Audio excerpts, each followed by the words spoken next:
developing sleep hygiene, like a sleep routine, is literally one of the secret superpowers that everybody could do that would cost them nothing.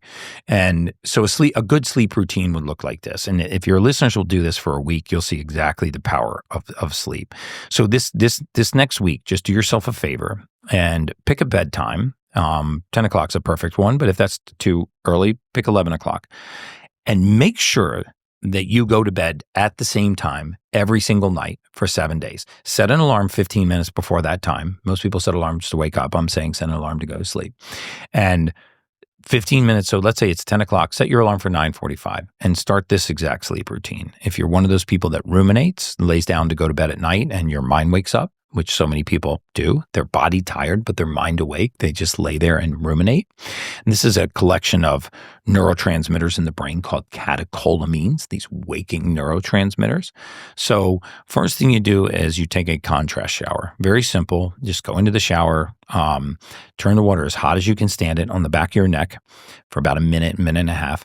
Step out of that stream of water, turn it as cold as it will go, step back into that stream of water and just deal with it for 30 seconds. That would wake me up, though. Yeah, it will wake you up temporarily, but it will break what's called the catecholamine cycle, just like intense exercise will. If you ever talk to somebody who doesn't know how to meditate or they can't meditate, they can't sort of focus and quiet their mind, then they go do a CrossFit WOD, and afterwards they just feel amazing, like they just feel clear and cognizant, awake and focused. That's because they blew out all the catecholamines during that workout. So a contrast shower can do the same thing. And then go over and brush your teeth, floss, and just a couple of tips on that. Use a soft toothbrush. Get rid of fluoride toothpaste. Use a toothpaste with hydroxyapatite. Floss every night and do something called tongue scraping. Tongue scraper will probably cost you $6 or $8, a little copper tongue scraper. Evidence is it on that. And if you have 2 or 3 minutes, do some oil pulling. Take a little scoop of organic coconut oil and just put it in your mouth and swish the oil around and spit it back out in the trash can. After brushing your teeth? After brushing your teeth. Just pull with a little bit of oil. Super good for your gum. Do?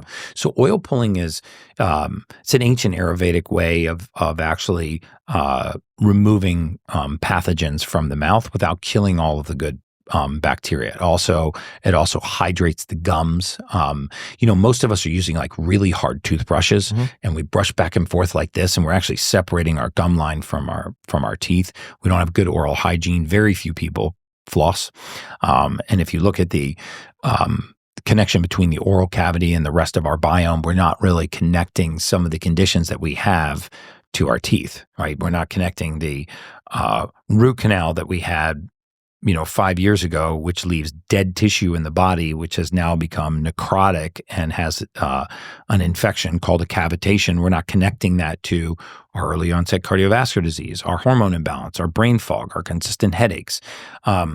So do your toothbrushing routine. Then when you get in your room, surgically remove all of the light from the room. I mean, like a surgeon, walk around and try to close your drapes. If you have an alarm clock on your nightstand, throw a towel over top of it. If you have like a fire alarm, take a little piece of electrical tape and put it over the light on the fire alarm. You'd be shocked how little light it takes to raise cortisol levels at night.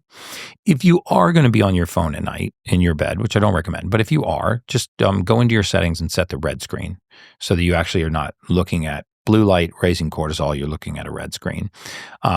Make the room as cold as you can stand it. 68 or 69 degrees Fahrenheit is actually really good for sleeping.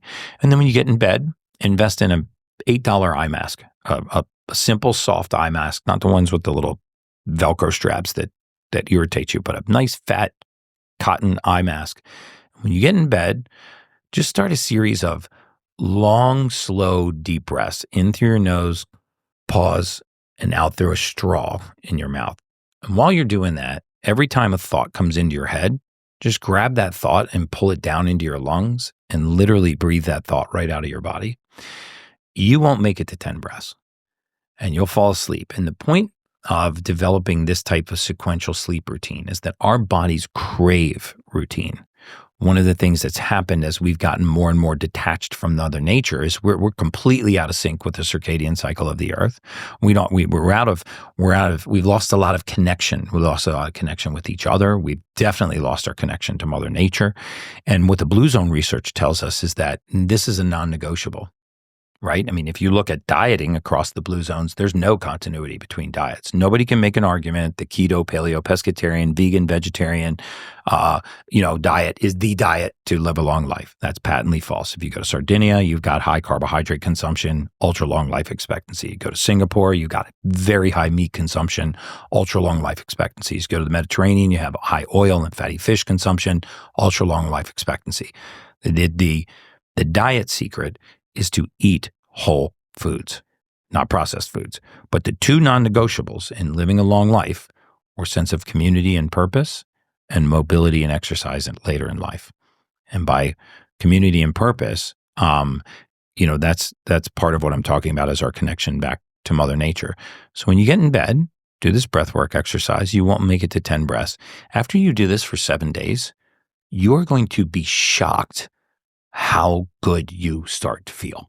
Okay, I'll do that for 7 days, but I am incredibly skeptical when you say you won't make it to 10 breaths, because whenever I try to not think about certain things, I just end up thinking about more things. And then sometimes, like, if it goes on for a couple hours, I'll look at the clock and it'll be like, that's the worst. It'll be like 2 a.m.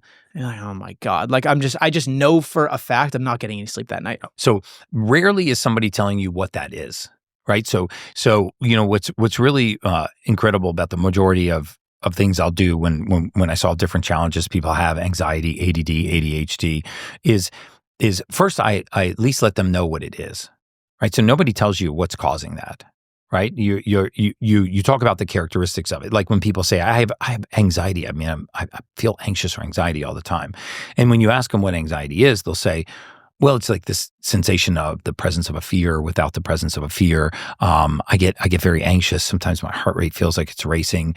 I hyper-focus on things. Okay, those are all the characteristics of what you're talking about. What is it? What is causing that?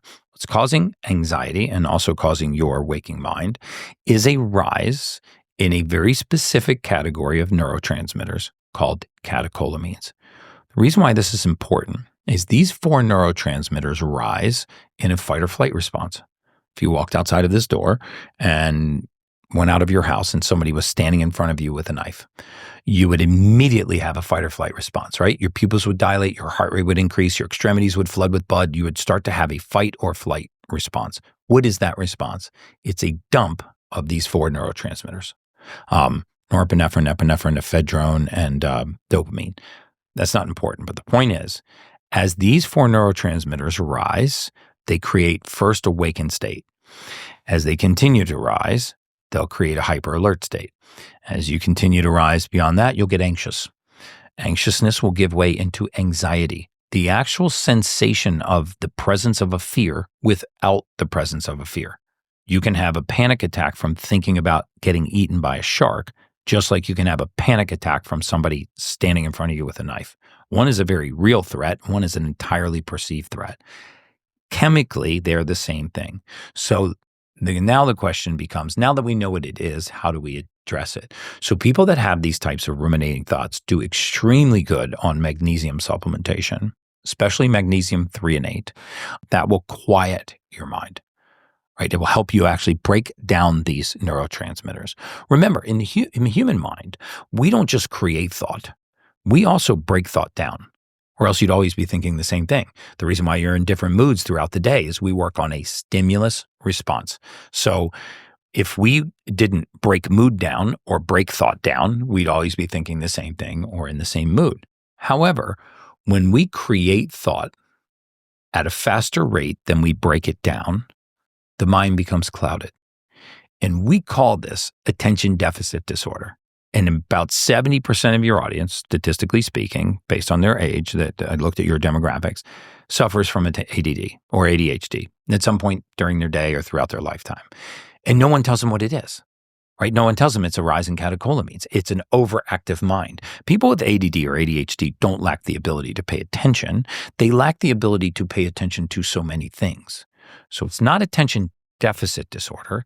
It's an attention overload disorder. So you're saying magnesium. Magnesium is amazing for that. Yes. And specifically at night, magnesium 3 and 8. There are lots of different types of magnesium. So add that and you'll find that you're not ruminating.